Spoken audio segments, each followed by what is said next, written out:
네, 오늘은 4월 18일 화요일입니다. 본문은 요한복음 21장 1절에서 14절이고요. 제목은 아무것도 잡지 못하는 기적. 그 후에 예수께서 디베랴 호수에서 또 제자들에게 자기를 나타내셨으니 나타내신 일은 이러하니라. 시몬 베드로와 디두모라 하는 도마와 갈릴리 가나 사람 나다나엘과 세베대의 아들들과 또 다른 제자 둘이 함께 있더니 시몬 베드로가 나는 물고기 잡으러 가노라 하니 그들이 우리도 함께 가겠다 하고 나가서 배에 올랐으나 그날 밤에 아무것도 잡지 못하였더니 날이 새어갈 때에 예수께서 바닷가에 서셨으나 제자들이 예수이신 줄 알지 못하는지라. 예수께서 이르시되 얘들아 너희에게 고기가 있느냐 대답하되 없나이다. 이르시되 그물을 배 오른편에 던지라 그리하면 잡으리라 하시니 이에 던졌더니 물고기가 많아 그물을 들 수 없더라. 예수께서 사랑하시는 그 제자가 베드로에게 이르되 주님이시라 하니 시몬 베드로가 벗고 있다가 주님이라 하는 말을 듣고 겉옷을 두른 후에 바다로 뛰어내리더라. 다른 제자들은 육지에서 거리가 불과 한 50칸쯤 되므로 작은 배를 타고 물고기 든 그물을 끌고 와서 육지에 올라보니 숯불이 있는데 그 위에 생선이 놓였고 떡도 있더라.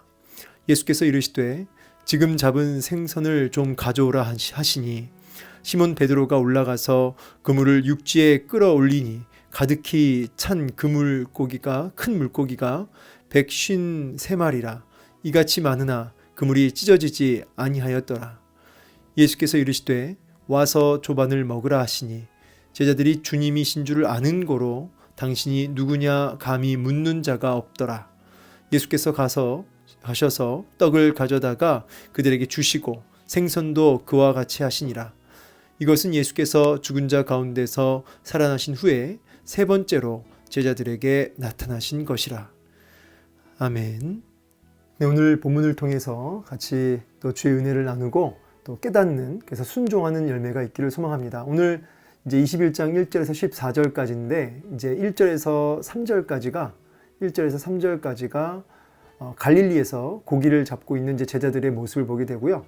4절에서 이제 8절까지 이렇게 4절에서 8절까지 이제 부활하신 주님이 제자들에게 찾아오셔서 만나시는 장면인데 4절에서 8절까지는 이제 바다 위에 있는 제자들과 이제 예수님의 대화가 있고요. 마지막 이제 9절에서 14절은 이제 육지에 도달해서 예수님과 제자들의 만남이 이제 보여지는 단락이라고 할 수 있겠습니다. 이렇게 단락 구분을 크게 세 가지로 나눠볼 수 있겠고요. 자, 이 요한복음 21장을 약간 부록처럼 이제 여기기도 합니다. 왜냐하면 요한복음의 이제 결론부가 20장 31절에 나오거든요. 오직 이것을 기록함은 너희로 예수께서 하나님의 아들 그리스도이심을 믿게 하려 하며 또 너희로 믿고 그의 이름을 힘입어 생명을 얻게 하려 함이니라. 아멘. 자, 그러니까 기록 목적까지 딱 나오고 마치 요한복음을 이렇게 마무리하는 느낌이 든다는 것이죠. 그런데 이제 21장으로 갑자기 이렇게 나온 것을 이제 보고 약간 부록처럼 이제 여기는 경우가 있습니다. 그러면 왜 21장을 기록 목적까지 다 말씀하신 이후에 왜 21장을 이렇게 언급하셨을까? 21장의 기록 목적이 뭘까? 이런 생각을 이제 해볼 수 있죠. 자, 먼저 이 기록 목적이 뭐냐면 예수가 바로 하나님의 아들이시다. 그리스도시다. 여기 아들이라고 한 단어, 제가 이 벤이라는 단어, 그러니까 본질상 같다는 거거든요. 그래서 하나님의 아들 이 말은 곧 하나님이란 뜻이고 예수님은 곧 하나님이란 뜻이고 또 그분을 통해서만 뭘 얻을 수 있다? 생명을 얻을 수 있다라고 하는 것이 이제 이 요한복음의 기록 목적이라는 것이죠. 이제 당시에 영지주의자들, 그러니까 예수님의 신성을 부정하는 그 이단들의 공격이 어마어마했고요. 이제 그것을 이제 대적하고 물리치는 어떤 그런 배경 속에서 요한이 요한복음을 이제 써서 그런지 몰라도 굉장히 그 예수님의 신성이 아주 선명하게 진하게 드러나 있죠.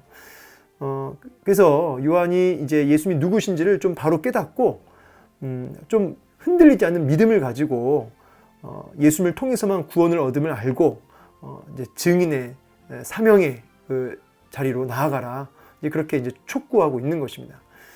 자, 그러면 이제 우리 1절부터 이제 볼 텐데, 자, 부활의 이제 이 확신을 좀 갖게 하기 위함이라는 걸 좀 기억했으면 좋겠습니다. 부활의 확신. 그래서 21장도 이런 맥락에서 이제 이렇게 이해할 수 있어요. 21장의 의도가 뭘까? 사실 예수님께서 이제 돌아가시고 이제 부활하셨잖아요. 돌아가시고 부활하시고 이제 승천하시기까지 이 땅에 40일을 계셨거든요. 40일 동안 제자들과 함께 끊임없이 만나시면서 이제 제자들에게 부활의 어떤 확증을 보이신 거죠. 확증. 여러분, 예수님이 하나님이시다라고 하는 가장 확실한 증거가 뭐냐면 부활이거든요. 예수님의 신성을 가장 명백하게 드러내는, 아주 분명하게 드러내는 가장 확실한 증거, 그게 이제 부활이다. 그래서 부활하신 주님이 제자들과 만나시면서 이제 알려주신 것이죠. 내가 누구인지를 확증하신 것이죠. 확증. 그래서 이 확증을 가지고 제자들이 흔들리지 않는 확신 속에 있기를 원하셨던 것입니다. 자, 이제 읽어보니까 이제 그 후에, 그러죠. 그 후에. 이 그 후에는 어떤 후죠? 이제 앞에 20장에 보니까 이제 6월절 이제 끝나고, 6월절 끝나고 이제 도마에게, 의심하는 도마에게 나타나셔서 예수님이 이렇게 자기를 드러내 보이신 사건이 있죠. 그 사건 이후에 이제 본문이 나왔다 이 말이죠. 자, 그 후에 예수께서 디베랴 호수에서 나타나셨다는 거죠. 이 디베랴 호수, 디베랴 호수가 뭐 그렇게 중요한 건 아닌데, 배경은 그렇습니다. 이제 당시에 서쪽 연안에 도시가 있는데, 그게 이제 행정 수도라고 합니다. 그래서 로마 황제 티베리우스에게 그것을 이제 헌납한다는 의미로 이름을 이제 티베랴, 이렇게 그 도시 이름을 지었어요. 그래서 거기에 있는 위치한 호수도 그 영향을 받아서 이제 디베랴 호수 이렇게 불렀다는 것이에요. 근데 어쨌든 이 호수는 바다라고도 부르고 긴네렛 호수, 바다 이렇게도 불러요. 워낙 커가지고. 어쨌든 이곳에 왔다는 얘기는 지금 갈릴리로 왔다는 거거든요. 갈릴리. 그러니까 이제 예루살렘에서 유월절 지키고 갈릴리로 이동을 한 것으로 우리 확인됩니다.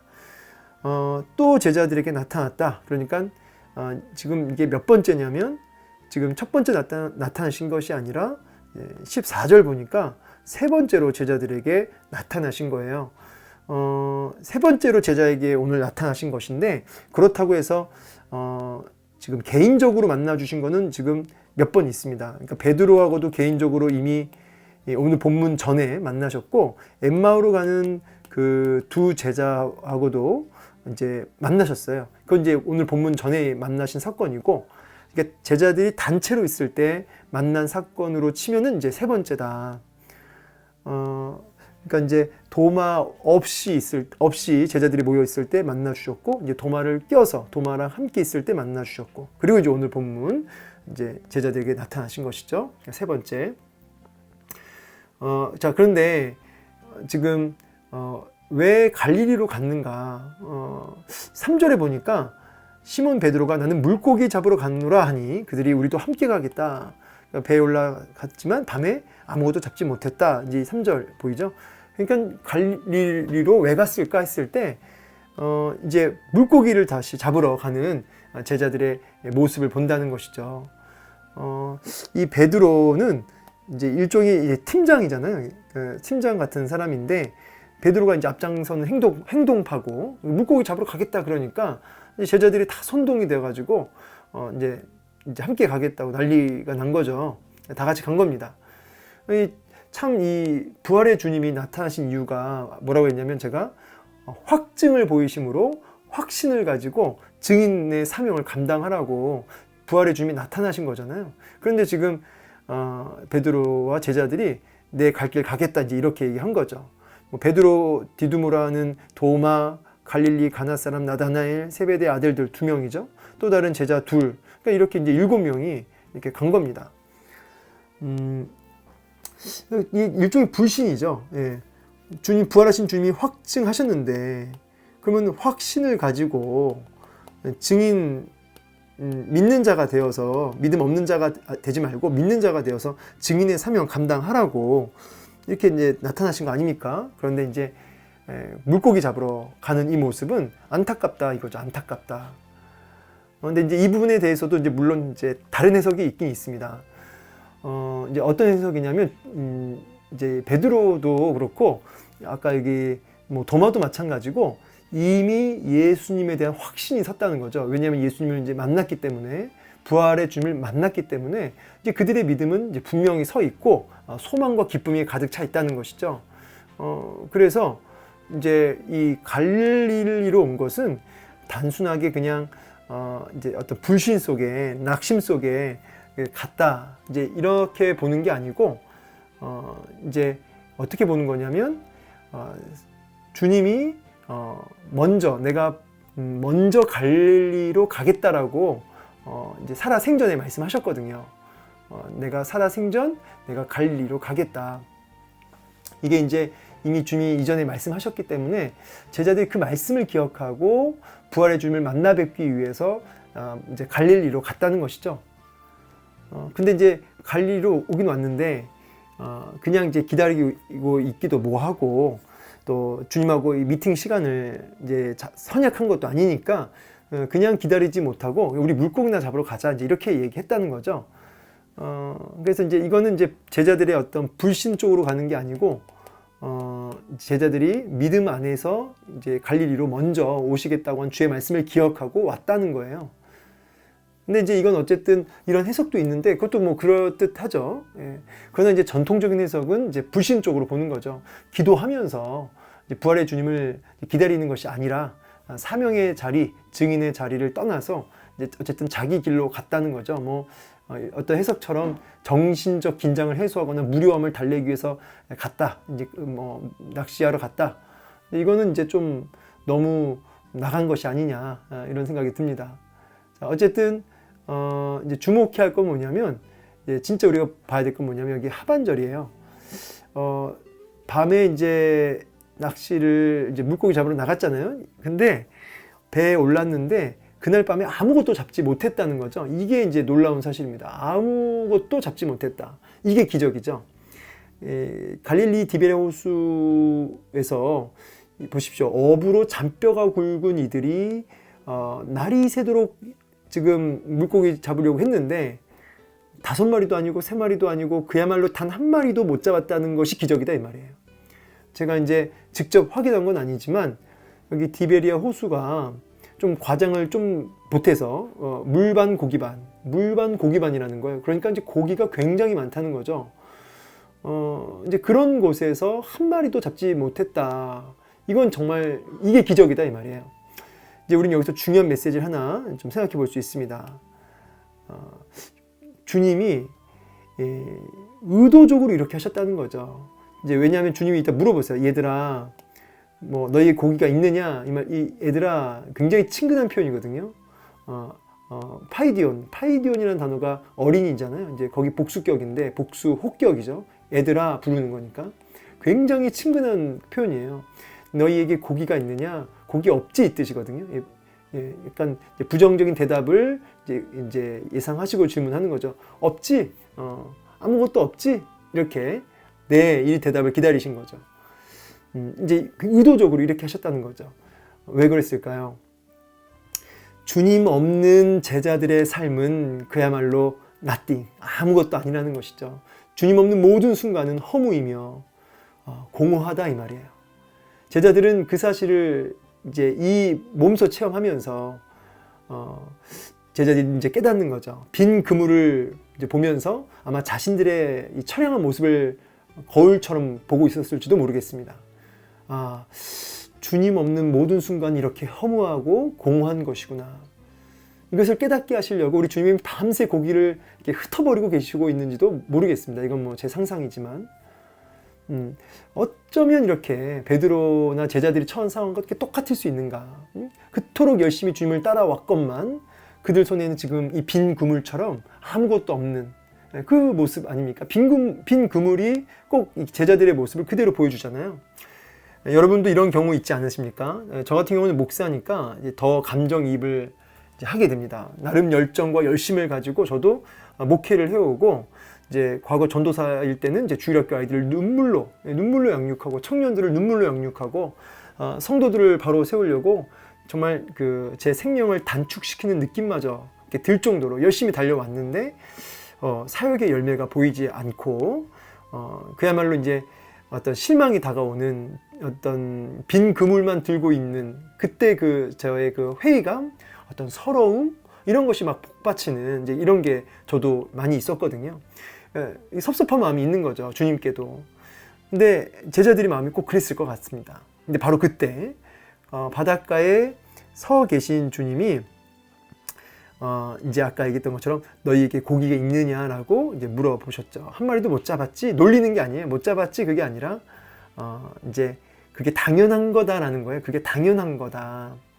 참고로 여러분 이렇게 지금 대화를 아주 로맨틱한 이제 드라마틱한 대화를 하고 계시는데 이게 이제 사실은 8절 보니까 50칸, 그러니까 이 제자들하고 주님하고 이렇게 떨어진 거리가 50칸쯤 된대요. 이게 대략 한 90m거든요. 100m 좀 안 되는. 그러니까 거리가 있잖아요. 아무래도 이제 막 소리를 질러야지 서로 이렇게 말이 오고 가고 하겠죠. 예. 그건 이제 그냥 넘어가고요. 빈 그물을 부여잡고 있는 그래서 낙심 속에 있는 제자들에게 주님이 명령을 하시죠. 뭐라고 명령하시죠? 6절 그물을 배 오른편에 던지라 그리하면 잡으리라. 오른편에 던지라. 누가 주님은 오른쪽을 너무 좋아하신다 뭐 이렇게 오른쪽에다 막 의미를 두려고 하시는데 오른쪽에 의미 없습니다. 물론 이제 오른손 뭐 권세 뭐 이런 의미가 있어요. 뭐 하나님의 힘 능력 이런 것을 상징할 때 오른팔 오른손 이런 얘기가 있지만 여기 오른편에 던지라에다가 너무 많은 의미를 둘 필요는 없다. 자, 중요한 건 뭐냐면 여기 오른편에 던지라 그리하면 잡으리라. 자, 질문을 하자면 밤새도록 베드로가 오른편에 그물 한 번 안 던졌겠습니까? 예. 배 오른편에 그물 안 던져봤겠어요? 예, 던져봤다는 거죠. 그런데 주님이 다시 던져보라는 것이에요. 근데 이때 베드로가 던져봤습니다. 왕년에 다 해봤어요. 뭐 그래도 안 됐어요. 이렇게 자기 실패의 경험에 머물러 있지 않고 던졌다는 거죠. 던졌더니 어떻게 됐습니까? 예, 어떻게 됐죠? 여기 뒤에 딱 보니까 153마리나 잡게 됩니다. 그물이 터질 정도로. 근데 안 터졌죠. 들기 어려울 정도로. 저는 이제 혼자 좀 웃었는데 왜 웃었냐면 이 감격스러운 주님과의 만남의 순간에 그야말로 정신없는 황홀한 이 주님과의 만남의 시간에 이 요한 선생님이 내려와가지고 일일이 한 마리, 두 마리, 세 마리 물고기 수를 153마리라 이렇게 결과값을 딱 내는 모습 보면서 역시 요한이다 이런 생각이 좀 들었습니다. 그걸 언제 또 세고 있을까? 근데 이제 여기에 또 의미를 또 이제 주석가들이 붙였습니다. 이 153이라는 숫자는 모든 어류의 종류들을 대략 153으로 본다는 거죠. 그래서 모든 열방을 상징한다는 거예요. 이 153이. 그래서 제자들이 열방을 건져내는 사명자로 주님이 이렇게 부르셨다고 하는, 세우셨다고 하는 그것을 이제 상징적으로 보여주시는 사건이 153마리를 건져 올린 사건이다라고 이제 주석가들이 얘기를 하죠. 굉장히 일리 있는 해석이라고 생각 들고요. 자, 제자들이 이제 마음이 참 이제 뜨거워졌을 거라고 생각 듭니다. 제자들의 영안이 열렸다. 왜냐하면 이제 12절 보니까 예수께서 이르시되 와서 조반을 먹으라 하니까 주님인 줄 알았다 그래요. 제자들이 주님인 걸 알아본 거죠. 사실은 이제 4절에 보니까 예수신 줄 알지 못했잖아요. 그러니까 알지 못했습니다. 자신들의 연약함이나 어떤 빈 그물에 집중되어 있으니까 못 알아보죠. 그런데 말씀의 순종함을 통하여 주님인 걸 알게 되는 그 영안이 열린 역사를 보게 됩니다. 여러분 이제 그걸 아셔야 돼요.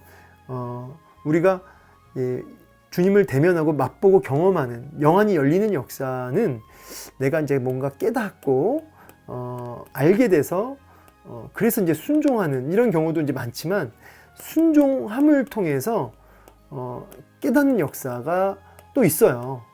그러니까 꼭 이렇게만 가는 게 아니에요. 내가 이해도 안 되고 잘 모르겠지만 하나님의 신실하심을 믿고 순종했을 때 깨닫는 이런 경우도 많다는 거죠. 오늘 이제 본문 같은 경우는 후자죠. 순종하니까 눈이 열렸어요. 이분이 하나님이시구나. 이분과 함께라면 아무것도 아닌 빈 그물 같은 내 인생도 이 부활의 증인 감당할 수 있겠구나. 이런 회복이 그들 내면에서부터 일어나는 것이죠. 일단은 뭐 중요한 건 아니지만 요한이 예수님인 걸 가장 먼저 알아봤죠. 그래서 베드로한테 주님이야 라고 얘기를 합니다. 이제 요한 선생님도 은근히 자기 자랑을 좀 하는 것 같아요. 베드로에게 이르되 주님이 자기가 먼저 알아봤다 이 말이죠. 근데 이제 보면은 알아본 건 요한이 먼저 알아봤지만 그 부활하신 그 주님 무덤 그 달려갈 때도 요한이 먼저 도착했지만 안 들어가잖아요. 베드로가 이제 먼저 스프링이 이렇게 막 튀어오르듯이 물속으로 뛰어 들어가는데 네. 저는 그 베드로의 모습을 보면 가슴이 먹먹합니다. 겉옷을 두른 후에 바다로 뛰어 들어가잖아요. 주님이시다. 배 타고 가면 비슷하게 도착할 것 같은데 베드로는 못 기다리는 거죠. 주님이란 말에. 주를 위해 죽겠다던 베드로. 진심이었죠. 그런 주님을 3번이나 부인했던 베드로. 밤새 통곡했던 베드로. 그냥 배를 타고 갈 수가 없었던 거죠. 고기 잡느라 벗고 있었던 옷을 이제 들쳐입고 수영할 때 얼마나 불편하겠어요. 그래도 주님 앞에 예의를 갖추려고 그렇게 옷을 들쳐입고 뛰어 들어가서 헐떡거리며 주님 앞에 다가온 겁니다. 육지에 올라와 보니까 기가 막혀요. 숯불이 딱 있습니다. 아마 베드로가 눈이 어디로 가야 할지 몰랐을 것 같습니다. 왜냐하면 주님을 배반했던 대제사장 집에서도 어디 앞에 있었죠? 어디 앞에? 숯불 앞에 있었죠. 물론 이제 주님이 베드로 그 몸도 좀 녹이고 생선도 구워 주시려고 숯불을 피신 목적이 있으셨겠지만 의도적으로 이제 15절 17절 보면 알겠지만 연출을 하신 거예요. 그 베드로가 주님 부인했던 그 장소를 연출하신 겁니다. 뭐 따지려고 그런 건 아니고 베드로를 회복시키시려고 그렇게 하신 거죠. 말씀을 이제 마무리하겠습니다. 실패한 제자들 잡았느냐? 아무것도 없나이다. nothing. 아무것도 없나이다. 빈 그물. 이게 다 누굴 보여주냐면 나를 보여주는 거예요. 빈 그물 그리고 실패한 제자들의 모습 다 우리예요. 우리. 서러운 제자들의 모습 다 나의 모습을 보여주는 겁니다. 얘들아 너희에게 고기가 있느냐? 얘들아 너희에게 고기가 있느냐?